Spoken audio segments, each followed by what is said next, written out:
السلام عليكم ورحمة الله وبركاته. أحبابي إخواني أخواتي في الله، عيد الأضحى المبارك، كل عام وأنتم بخير، تقبل الله مني ومنكم صالح الأعمال.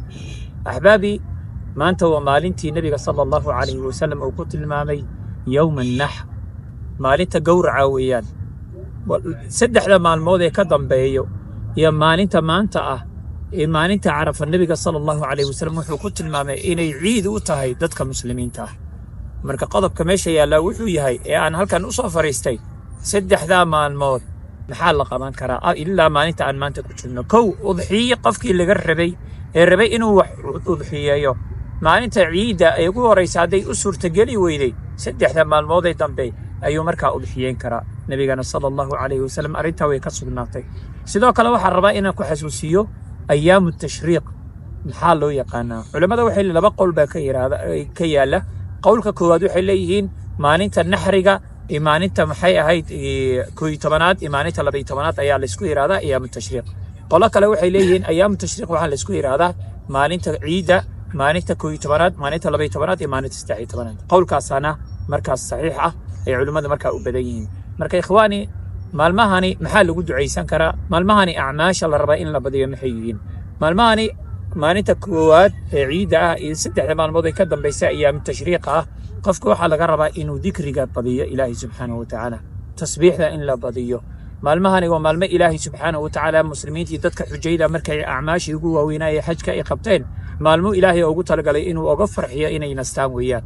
marka wax udxiyee haddaad wax udxiyeen karto in waqtigaaga kalena dikriga iyo tasbiixda ku qaata. iska ilaaliya inaad macaasi iyo dunuub markaad samaysaan, heesa markaa badisaan. ikhwaani maalmahan oo maalmo xus iyo maalmo waxa weeye loogu talagalay ilaahay subxaanahu wa tacaala ugu talagalay in markaasi lagu cibaadaysto. marka maalmahani waa maalmo nabiga sallallahu alayhi wasallam uu tilmaamay dikriga iyo tasbiixda in la badiyo. baaraka allahu fiikum. sidoo kale nabiga sallallahu alayhi wasallam waxaa ka sugnaatay inuu yidhi qofka markaasi maalmahan haleela ha badiyo ducadan. macnaa ducadan asxaabtii iyo salafkii saalixa waxay leeyihiin sida cikrima oo kale waxaa ka sugnaatay inuu badin jiray qowlka iyo ducada rabbana aatina fi dunya xasana wa fil aakhirati xasana wa qina cadaab annaar.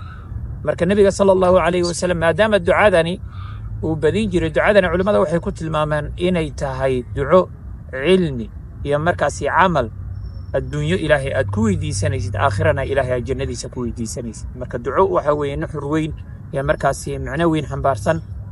lida waxaa ka sugnaatay nabiga sallallahu alayhi wasallam inuu ducadani markaa badin jiray. insha allah ducadan iyo qowlka ducada badiya, dikriga iyo tasbiixda subxaana allah walxamdu lilah walaa ilaha illa allah wallahu akbar dikriga badiya. weliba badiya muxuu ahaa takbiirta sida allahu akbar laa ilaha illa allah allahu akbar walilaahi alxamd. marka baaraka allahu fiikum, jazaakum allahu khayra jazaa. maalmahaasi insha allah aan tilmaamay maalinta maanta ay saddexda maalmood ee ka dambeeya aanu oga faa'iidaysana dikri ilaahay iyo xus ilaahay. taasina waxaan ku heli karnaa ajir iyo markaasi khayr aad u tiro badan. baaraka allahu fiikum, jazaakum allahu khayra. sheer gareeye la wadaaga walaalada. assalaamu calaykum waraxmatullahi.